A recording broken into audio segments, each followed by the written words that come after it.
পরিবারের উদ্দেশ্য দুনিয়া, দুনিয়া এবং দুনিয়া। পরিবারের কাঠামোগুলো ভেঙে যাচ্ছে না, অপসংস্কৃতি ঢুকছে, পরিবারে ডিভোর্স বাড়ছে, বিবাহ বিচ্ছেদ বাড়ছে, পরিবারের মধ্যে জেনা বাড়ছে, পরকীয়া বাড়ছে, এই সমস্যাগুলো হচ্ছে না? আপনি ইকোনমির দিকে তাকান, অর্থনীতির দিকে তাকান, ইসলামিক ইকোনমিক সিস্টেমের জায়গায় সুদ এখন অক্টোপাসের মতো খেয়ে ফেলছে না? উপর থেকে নিয়ে নিচ পর্যন্ত সুদ ভিত্তিক সিস্টেম নয় কি? নবী সাল্লাল্লাহু আলাইহি ওয়াসাল্লাম 4 শ্রেণীর মানুষকে অভিশাপ করেননি? যে সুদ খায়, যে সুদ দেয়, যে সাক্ষী থাকে এবং যে লিখে রাখে। আল্লাহ পাক কি বলেননি কোরআনে, ইত্তাকুল্লাহ, আল্লাহকে ভয় করো, ওয়াযারু মা বাকিয়া মিনার রিবা, সুদের অবশিষ্ট অংশ ছেড়ে দাও, ওয়া ইন লাম তাফআলু, তোমরা যদি না ছাড়ো, ফা'যারু বিহারবিন মিনাল্লাহি ওয়া রাসূলিহি, তাহলে আল্লাহ এবং তার রাসূলের সাথে যুদ্ধের ঘোষণা শুনে রাখো। আল্লাহ কোরআনে বলেছেন রিবা বা সুদ হচ্ছে আল্লাহ এবং তার রাসূলের সাথে যুদ্ধ করার মতো পাপ। উচিত ছিল আল্লাহ এবং তার রাসূলের পক্ষে যুদ্ধ করা। রিবার মধ্য দিয়ে আমরা আল্লাহ এবং তার রাসূলের বিপক্ষে যুদ্ধ করছি। মুসলিম ইকোনমিক সিস্টেমের মধ্যে এগুলো ঢুকে যায়নি? এগুলোকে ফিতনা নয়? নবীজি কি বলেননি 1 দিরহাম সুদ খেলে 36টা মেয়ের সাথে জেনা করা হয়? সহিহ বুখারীর মধ্যে আছে।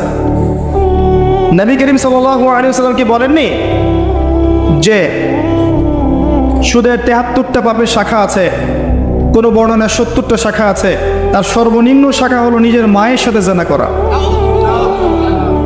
এই বিষয়গুলোকে মুসলিমদের মধ্যে ঢুকে যায়নি? তাহলে ধর্মের মধ্যে শিরিক দেখেন, তাওহীদের মধ্যে শিরিক, সুন্নতের মধ্যে বেদাত, হালালের মধ্যে হারাম, বস্তুবাদিতা, দুনিয়ামুখী, পরকাল ভুলে যাওয়া একটা জাতি, বেপর্দামি, বেহায়াপনা, মাদক, ক্যাসিনো, জুয়া, পর্নোগ্রাফি, হারাম রিলেশনশিপ, ফ্রি মিক্সিং, এই যে ফ্যামিলিস্ট রেভলিউশন, এগুলো কি মুসলিম সমাজে চলছে না?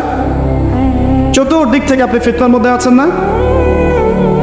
প্রথমে বুঝতে হবে যে আপনি আমি মুসলিমরা এখন কোন অবস্থার মধ্যে আছে। এই গেল আমাদের ভিতরের কথা। ভিতরে আরো কথা আছে। আমরা মুসলিম একটা জাতি না? আমরা মিল্লাতে আবিকুম ইব্রাহিম, তাই না? ওয়া সাম্মাকুমুল মুসলিমিন, তাই না? আমরা এক মুসলিম জাতি, ইউনাইটেড মুসলিম কমিউনিটি। তো ইউনাইটেড মুসলিম কমিউনিটির মধ্যে এখন হাজারটা দল হয়ে গেছে না? প্রত্যেকটা দল বলছে আমি সঠিক, আমি সহি, আমি জান্নাতে যাব, তোমার লিস্ট লাগলে আমার কাছ থেকে নাও। ব্যাপারটা এমন না? সবাই নিজেকে হকপন্থী দাবি করছে। কুল্লু হিজবিম বিমা লাদাইহিম ফারিহুন। আল্লাহ পাক বলেছেন ওয়ালা তাকুনু মিনাল মুশরিকিন, মুশরিকদের অন্তর্ভুক্ত হয়ো না। আল্লাযীনা ফাররাকু দীনাহুম ওয়া কানু শিয়া, কুল্লু হিজবিম বিমা লাদাইহিম ফারিহুন। তোমরা মুশরিকদের অন্তর্ভুক্ত হয়ো না যারা আল্লাহর দ্বীনটাকে কেটে টুকরা টুকরা করে ফেলে দিয়েছে। এই কাজটা আমরা করিনি? মুসলিমদের মধ্যে হাজারটা দল নাই এবং প্রত্যেকের সাথে প্রত্যেকের একটি ভালো সম্পর্ক। অনেক সময় দেখা যায় দাকুরাল সম্পর্ক, দলের মধ্যে বিভক্তি, ধর্মীয় দলে বিভক্তি, এক আলেম আর এক আলেমের গীবত, তহমত, সমালোচনা, এগুলোতে ব্যস্ত আছি না আমরা? উম্মার বড় বড় ইস্যুগুলো বাদ দিয়ে আমরা ছোটখাটো ইস্যুগুলোকে নিয়ে ব্যস্ত আছি না? কে কোথায় হাত বাঁধবেন, পাইপা লাগাবেন কিনা, আমিন জোরে না আসতে, ঠিক আছে, জিলাপি খাবেন না খুরমা খাবেন, এইসব বিষয়গুলো নিয়ে ব্যস্ত আছি না? বড় বড় ইস্যুর দিকে আমি আসছি, তখন বুঝবেন যে কি নিয়ে আমরা ব্যস্ত আছি। ধর্মের মধ্যে ফিতনা, অভ্যন্তরীণ ফিতনা, আমাদের ধর্মীয় বিভক্তি, পরিবারে ফিতনা, সমাজে দেখবেন ফিতনা, সমাজের সামাজিক কাঠামোগুলো ভেঙে যাচ্ছে না? প্রতিবেশীর কেউ খোঁজ না এখন? দেখবেন বাসায় মেহমান আসলে পর্যন্ত মানুষ বিরক্ত হচ্ছে। মানুষ বস্তুবাদী হয়ে গেছে, আল্লাহ এবং তার রাসূলের মানদণ্ডে নিজেকে বিচার করার মনোভাব ছেড়ে দিয়েছে। ইল্লা মাশাআল্লাহ, অবশ্যই প্রত্যেক যুগে যুগে আল্লাহর অনুগত কিছু বান্দা থাকবে, তাদের কথা আলাদা। আপনি এবার বাইরের দিকে চোখ দেন, পুরো বিশ্বের দিকে চোখ দেন, দেখবেন পুরো বিশ্বের নেতৃত্ব এখন পশ্চিমারা নিয়ে নিয়েছে না? তারা বলছে কোনো দেশকে উঠো, দেশে উঠছে, বসো, বসছে, এমন হচ্ছে না? প্রত্যেকটা ডিপার্টমেন্টকে দেখেন, বিশ্বের মিডিয়া, বিশ্বের প্রযুক্তি, বিশ্বের সমরাস্ত্র, বিশ্বের আপনার অর্থনৈতিক সিস্টেম, পুরো ওয়ার্ল্ডের ব্যাংকিং সিস্টেম, পুরো ওয়ার্ল্ডের পলিটিক্যাল সিস্টেম, পুরো ওয়ার্ল্ডের এডুকেশনাল সিস্টেম, কালচারাল সিস্টেম, এই প্রত্যেকটা সিস্টেম কি এখন তারা দখল করে নিয়েছে না? এগুলো কি আমরা নিয়ন্ত্রণ করি না, বরং আমরা ফলো করি, কাট পেস্ট, ওখানে যা হয় এখানেও তাই হয়। মিলাই দেখাচ্ছি, সারা বিশ্বে একটা গ্লোবাল শিরিক চলছে। এই শিরিকের উৎপত্তি দেখবেন ওই পশ্চিমা সভ্যতায়। সারা বিশ্বে দেখবেন গ্লোবাল জিনা চলছে, পর্নোগ্রাফি, উৎপত্তি দেখবেন ওই পশ্চিমা সভ্যতায়। সারা বিশ্বের গ্লোবাল দেখবেন সুদভিত্তিক ব্যাংকিং সিস্টেম চলছে, একদম ওয়ার্ল্ড ব্যাংক থেকে নিয়ে নিচু লেভেলের এনজিও পর্যন্ত সব দেখবেন ওইখান থেকে শুরু হয়েছে। পুরো বিশ্বে দেখবেন ফ্যামিনিস্ট রেভলিউশন, নারী পুরুষ এক জিনিস, আলাদা কিছু না। সমাজে পুরুষের পোশাক পরে ঘুরবে, আপনি বলতে পারবেন না কিছু। এই যে ফ্যামিনিস্ট রেভলিউশন, এটা ওইখান থেকে আসছে না? এটা কোন দেশ থেকে আসছে? ওই দিক থেকে আসছে না? পুরো ওয়ার্ল্ডের এডুকেশনাল সিস্টেম যেটা আছে, জ্ঞানতাত্ত্বিক সিস্টেম, এখানে দেখবেন জ্ঞানের মানদণ্ড পরিবর্তন করে দিয়েছে। যুক্তি, বিজ্ঞান, দর্শন, পরীক্ষা নিরীক্ষা, পর্যবেক্ষণের মাধ্যমে যা লাভ করা যাবে তাই জ্ঞান, ওদের সংজ্ঞা।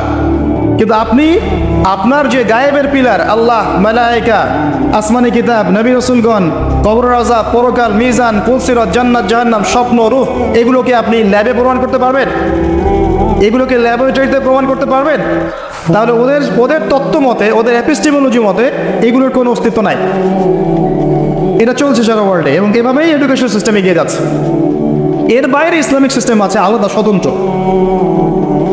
এগুলো চলছে না সারা ওয়ার্ল্ডে। পুরো ওয়ার্ল্ডের ফিতনাটা দেখেন, এবং পুরো ওয়ার্ল্ডের অস্ত্রশস্ত্র, পারমাণবিক নিউক্লিয়ার ওয়েপেন্স, আপনার মনিটরি সিস্টেম, পলিটিক্যাল সিস্টেমগুলো, অ্যাসোসিয়েশন সংগঠনগুলো তারা দখল করে নিয়েছে না?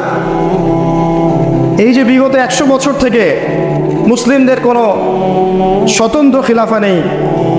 দেখবেন 2-1টা রাষ্ট্র আছে যেখানে হয়তো আপনি দেখবেন ইসলামিক কিছু লস আছে, বেশিরভাগই নাই। বেশিরভাগের মধ্যেই সেকুলারিজম আছে, কমিউনিজম আছে, ন্যাশনালিজম আছে, ডেমোক্রেসি আছে, এগুলো বেশিরভাগ রাষ্ট্রেই আছে। 2-1টার মধ্যে দেখবেন হয়তো ইসলামিক কিছু লস আছে। এই 100 বছরে দেখবেন ওরা যে এত উন্নতি করে ফেললো, ওরা যে উন্নতি বলতে বোঝাচ্ছি, ওরা যে এত চালকের আসনে চলে গেল, আর আমরা মুসলিমরা যে এই যে চালিত আসলে চলে আসলাম। এই 100 বছর ধরে আমরা কি করছি আসলে? আমরা বড় বড় বিষয়গুলোকে বাদ দিয়ে ছোটখাটো বিষয়গুলোকে নিয়ে বেশি ব্যস্ত ছিলাম।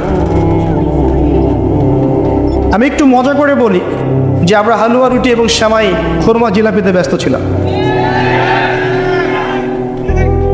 আমরা ব্যস্ত ছিলাম একে অপরের গীবতে, একে অপরের তহমদে, কাকে হিংসা করা যাবে, কাকে বিতর্কিত করা যাবে, কাকে বাধা দেওয়া যাবে, ইন্টারনাল কলিউশনের মধ্যে আমরা ব্যস্ত ছিলাম। এই ফাঁকে রুলিং স্টেট ছিল একবার ব্রিটেন, সে অবসর নিল, তার জায়গায় চলে আসলো আমেরিকা, সে এখন অবসর নিচ্ছে, তার জায়গায় চলে আসছে এখন ইসরায়েল, সে সারা ওয়ার্ল্ডকে এখন রুল করছে। এবং সারা বিশ্বের দিকে তাকিয়ে দেখবেন বেশিরভাগ মুসলিম কান্ট্রিতে মুসলিম মা, মুসলিম বোন, মুসলিম বাচ্চাদেরকে পাখির মতো গুলি করে হত্যা করা হয়েছে। আমরা মেজর ইস্যুগুলোকে বাদ দিয়ে মাইনর ইস্যুগুলোকে নিয়ে এত বেশি ব্যস্ত ছিলাম।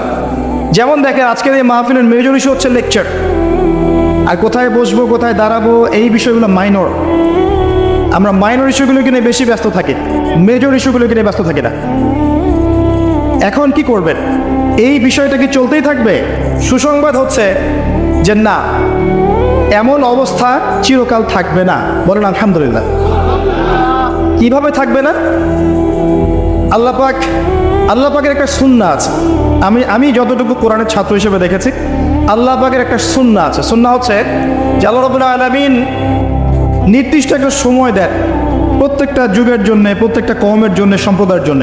ফাইযা জাআ আজালুহুম, যখন তাদের সময় শেষ হয়ে যায়, লা ইস্তাখিরুনা সাআতা ওয়া লা ইস্তাকদিমুন, আল্লাহ পাক এক মুহূর্ত বাড়ান না, এক মুহূর্ত কমান না। তাই এই পুরো বিশ্বে যা চলছে, বিশ্বে অর্থনীতিতে, সমাজনীতিতে, পরিবারে, ধর্মের মধ্যে ফাসাদে, এগুলো চিরকাল থাকবে না ইনশাআল্লাহ। আল্লাহ পাক কি করবেন? আল্লাহ পাক আমাদেরকে সুযোগ দিয়েছেন, মুসলিমদেরকে একটা সুযোগ দিয়েছেন। আপনার কাছে একটা বয়স আছে 40, 50, 60, 70, 80, 100 হাইয়েস্ট। এর মধ্যে গোল্ডেন টাইম হচ্ছে আপনার 20 থেকে 50। আল্লাহ পাক আপনাকে সময় দিয়েছেন, মেধা দিয়েছেন, বোধ শক্তি দিয়েছেন, আপনার ঘর পর্যন্ত আল্লাহ কোরআন পৌঁছে দিয়েছেন, নবীর হাদিসগুলো পৌঁছে দিয়েছেন, আপনাকে আল্লাহ পাক উলামায়ে কেরামের সোহবত দিয়েছেন, মসজিদ দিয়েছেন, আজান দিয়েছেন, মাদ্রাসা দিয়েছেন, মক্তব দিয়েছেন। আল্লাহ আপনাকে সুযোগ দিয়েছেন দিন শেখার, জানার, বোঝার, দিনের জন্য কাজ করার। এটা আল্লাহ পাক সুযোগ দিয়েছেন। যদি এই সুযোগ আমরা কাজে না লাগাই, কি করবেন আল্লাহ পাক? আল্লাহ পাক